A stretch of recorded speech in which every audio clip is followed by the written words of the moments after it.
오늘 2부 중증검찰센터 이야기를 우리 김기현 변호사 나오신 김에 이 얘기부터 좀 하고 시작을 할게요. 예. 이 박정훈 대령 관련돼서 1심에서 항명죄 무죄 선고가 됐고요. 예. 그래서 2심 얘기 항고 얘기가 있었는데 1심에서는 그러니까 김계환 전 해병대 사령관 지시를 불이행했다. 그래서 예. 항명이다. 그렇습니다. 그래서 그게 무죄가 나오니까 네. 군 검찰이 2심 항고법원에다가 지금 그러니까 사령관이 아니라 국방부 장관 지시도 불이행한 거 아니냐. 네. 그거 가지고 지금 공소 변경해서 지금 제출을 했다는 거죠. 맞습니다. 그래서 아마 이번 주 금요일에 허가 여부를 법원에서 예. 결정할 것 같은데요. 근데 그건 안 될 걸로 저는 보고 있어요. 아니 그러니까 안 될 것 같아요. 네. 군 검찰 왜 이러는 겁니까? 살려고 발버둥을 치는 것이죠. 아니 어떻게 해서든 유죄를 만들고 싶은 걸까요? 그렇죠. 그러지 않으면 본인들이 죽으니까요.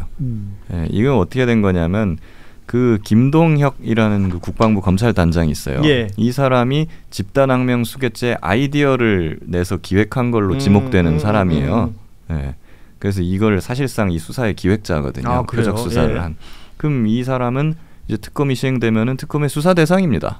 본인이 수사를 받아야 될 사람인데 아직도 그 검찰단장 자리를 지키고 있거든요. 그 자리 그대로 있고. 그러니까는 무죄가 나왔을 때도 이건 펀펀이 깨져갖고 항소를 하면 안 되는 판인데 항소를 하고 또 공소장 변경까지 해가면서 어떻게든 유죄를 한번 받아내보겠다. 그 신락 같은 희망이라도 잡아보겠다고 지금 이러고 있는 겁니다. 아니 그러니까 일단 상식적으로 이해가 안 되잖아요. 김계환 사령관 지시하고 이종섭 전 국방장관 지시하고 다른 거예요?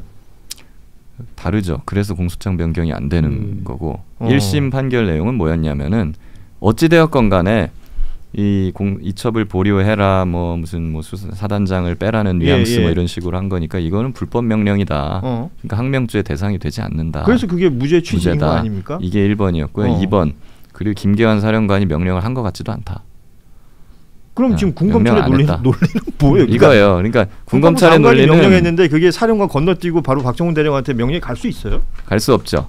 그러니까 군검찰은 김계환 사령관은 우물쭈물하면서 이제 명령을 못한 겁니다. 결국 박정훈 대령한테 명확하게. 예.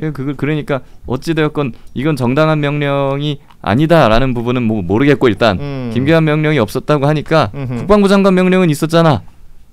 그 김계환이 국방부 장관 명령을 최소한 전달한 거야. 전달받은 명령을 지키지 않은 거야. 이렇게 그냥 바꾸려고 시도하는 건데 그 애들끼리 왜 싸울 때 이렇게 얘기하다가 자기가 막 궁지에 몰리면 데꼬 이러는 것 같은 느낌이에요 지금. 그거죠. 근데 이제 애들이 싸우다가 이제 폭행죄를 예로 들면은 A가 B를 때렸어요. 근데 예를 들어 알고 봤더니 주먹으로 때렸다고 기소가 됐는데 알고 봤더니 이제 막대기로 때렸어요. 그러면 이제 주먹으로 때린 게 아니라 막대기로 때렸으니까 특수 폭행으로 공소장 변경하겠다. 이런 건 됩니다. 근데 알고 봤더니 A가 때린 게 아니라 C가 때렸어. 그럼 이건 공소장 변경이 안 되는 거거든요. 다른 거니까. 네.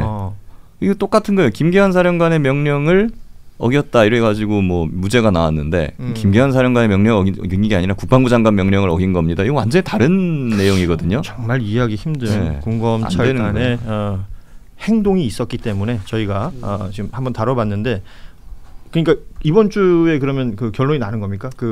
법원에서 받아들일지 아닐지? 예, 그거를 이번 주 금요일에 결정하겠다 합니다. 자, 만약에 결정 나오고 또 이해가 안 되는 상황이 벌어지면 우리 김기현 변호사한테 또 물어보도록 하고. 받아들여 저도 상관없어요. 어차피 불법 명령인 거는 똑같기 때문에 그럼 우린 이렇게도 주장할 수 있어요. 아예 윤석열의 명령을 거부한 걸로 하지 그러시나.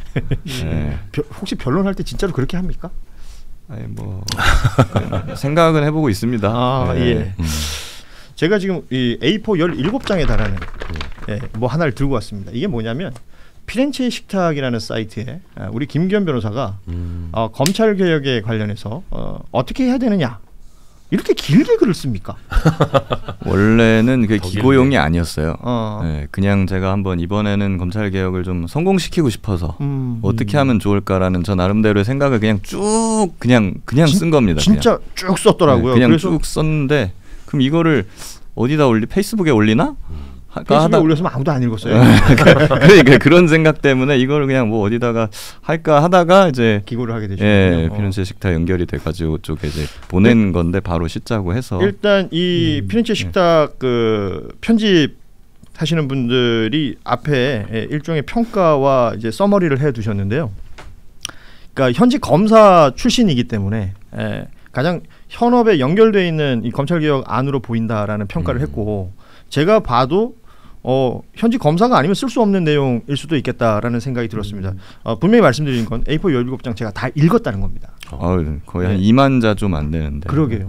난 이런 글을 이렇게 읽어본 적이 있다 싶을 정도로 꼼꼼히 읽었는데 이게 검찰개혁이라고 하면서 검찰청을 나누고 쪼개고 크로스 체크하는 것이 답이다. 이게 제목이에요.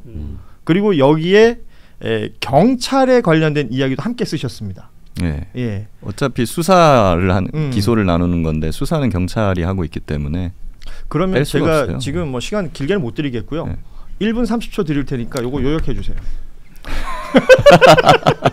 기본 취지가 있을 거 아니에요. 그렇죠. 이제 기본적으로 수사랑 기소를 분리를 시켜야 됩니다. 예, 왜 그러냐면 수사하다 보면은 이 사람 범인이야, 아니 얘는 아닌 것 같아 이런 생각 들어요. 그러면은 이제 여기에서 내 생각에 맞는 증거가 나오면 오케이 채택하고 아니면 이거 무시해. 이렇게 하게 되거든요. 그러면서 또 그런데 그러면서 이제 자기 확증 편향이라고 하죠. 근데 그런 사람이 기소할 불기소 이것까지 결정을 하게 되면은 이제 사고가 위험할 수 있다는 거죠. 그렇기 때문에 수사는 뜨겁게 하지만 기소할 때는 차가워져야 되는 거거든요. 그러려면 이 둘을 분리해야 돼요. 하는 사람들을. 그게 맞는 것이고 그리고 이제 기소하려고 판단을 하다가도 증거가 모자라거나 이거 수사를 더 해야 되겠는데 하면은 이제 경찰에 돌려보내서 보완 수사하게 할 수 있거든요. 그러면 이제 수사 기소 분리하고 남는 거는 그런 좀 보충 수사, 보완 수사를 검사가 하게 허용할 거냐 말 거냐. 요건데 여기서 또 사고가 터질 수 있기 때문에 그거를 검사 잘 제한해야 된다. 어떻게 제한할 것이냐 하는 내용을 제가 거기다가 이제 좀 담아놨습니다. 제가 좀 인상적이었던 건 수사 기소 분리는 뭐 수없이 많이 얘기해 온 건데, 그러니까 지금 문제가 되는 건 수사 개시다. 수사 개시권에 관련된 이야기를 하셨어요. 그래서 검찰 내에서도 소위 말하는 특수부 공안부가 아닌 다른 일반적인 대부분의 검사들이 있는 형사부에서는 이 일들이 잘 지켜지고 있는데, 그래서 검찰개혁 돼도 거기는 바뀔 일이 없어요. 그쪽은 없는데 그러면 특수부 공안부 쪽에서 의도적으로 뭔가 그림 그리고 그림에 맞춰가는 수사 형태 이런 것들에 대한 문제가 있으니까 이거 분리시켜야 되는 것이고. 그렇죠. 그럼 수사 개시를 지금은 어때요? 수사 개시라는 것이 지금 검찰이 하자라고 하면 다 할 수 있는 건가요? 거의 다 할 수가 있습니다. 왜냐하면 지난 정부에서 뭐 6대 범죄로 제한하거나 거기에 시행령에 등 넣어가지고 다 해결해버렸잖아요. 다 해결해버려요. 근데 사실 등이 없어도 6대 범죄나 2대 범죄 그 안에 국민들이 관심 가지는 뉴스에 나올 만한 그런 큰 부패 범죄들은 다 들어있어요. 그러니까. 그러니까 거의 검찰이 다 할 수 있는 거예요. 그 이외의 범죄는 검찰이 할 필요가 없어요. 관심이 없어요, 사람들이. 그러니까 검찰도 안 해요, 그런 건. 그럼 수사 개시는 확실히 경찰한테 주고, 그리고 검찰은 그것을 오히려 관리하고 감시하고 검증하고 통제하고 그런 거죠. 오히려 검찰이 레드팀이 되는 거죠. 그렇게 된다. 그러면 수사 종결권이 지금 검경 수사권이 나눠지면서 경찰에게도 있지 않습니까? 그렇죠. 그 부분은 어떻게 해야 됩니까? 그거 주면 안 되고 이제 다시 없애야 되는 거죠. 경찰의 종결권은 오히려 경찰이 수사를 했는데 내가 얘는 혐의가 없는 것 같아 하고 그냥 그대로 종결시켜 버리면은 그 불기소권이거든요. 그렇기 때문에 그러면 안 되고 수사가 끝났으면 무조건 검찰로 보내가지고 기소를 하든지 불기소를 하든지 판단을 받아야 된다. 실제 경찰에게 종결권이 가고 나서 경찰 고위직들이 퇴직하고 지금 로펌 가요. 그렇죠. 종결 안 하고 이거를 뭐 예를 아까 말씀하신 뭐 로비라든지 이런 것들을 통해서 뭉갤 수가 있으니까 그러려면 어떤 창구가 필요할 것이고 경찰 고위직들이 과거 검사들이 전관으로 활동할 때 하는 행태잖아요, 이런 건. 그러니까 지금 이런 게 어찌 됐건 진단은 거의 끝난 것 같아요. 어디가 문제고 어떤 처치를 해야 되느냐에 대한 토론들이 계속 이루어지고 있는 것이고, 아까 이춘재 의원 말씀해 주셨지만 오늘 민주당에서 관련 법안을 또 낸 바가 있습니다.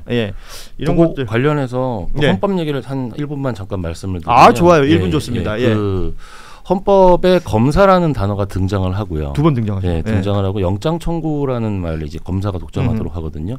이거를 이제 2022년에 그 한동훈 법무부 장관 시절에 검경 수사권 분리와 관련돼 가지고 권한쟁의가 들어갔는데 헌법재판소 재판관이 5명과 4명으로 의견이 나뉩니다. 5명은 우리 헌법은 너희들은 수사를 통제하라는 거지 수사하라는 게 아니야. 영장 청구는 수사 통제의 의미인 거다.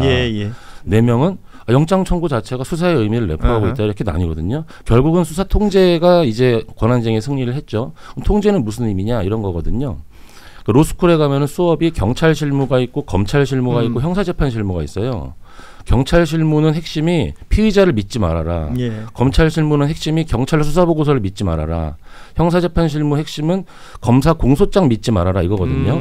한 단계씩 현대 형사사법의 발전은 서로 견제하고 통제하도록 하는 거예요. 네네. 검찰의 핵심 기능은 헌법재판소에서도 헌법의 해석상 너희들은 통제지 수사가 아니다라는 것으로 현재는 해석하고 있다라는 점도 좀 약간 덧붙여드리고 싶습니다. 그렇습니다. 지금 뭐 우리 이 검찰개혁 얘기하면서 수많은 조어들이 등장했었죠. 뭐 검수완박부터 시작해서 다양한 조어들이 등장했었는데 그렇게 뭐 한 단어 한 줄로 끝낼 수 있는 문제는 분명히 아닌 것 같습니다. 꼼꼼히 들여다보자면 결국은 권한이 어디 한 곳으로 집중돼 있으면 그곳에서 자신들 유리하게 써먹을 수 있기 때문에 이걸 서로가 견제할 수 있게끔 시스템을 만들어야 되는 것이고 그 견제가 뭔가 어디 한쪽으로 기울거나 과해질 때 이걸 통제할 수 있어야 될 것이고 검찰 개혁한다 그러면서 경찰한테 주어진 어떤 권한이 막 커져가지고 그게 또 컨트롤이 안 되면 그것도 문제잖아요.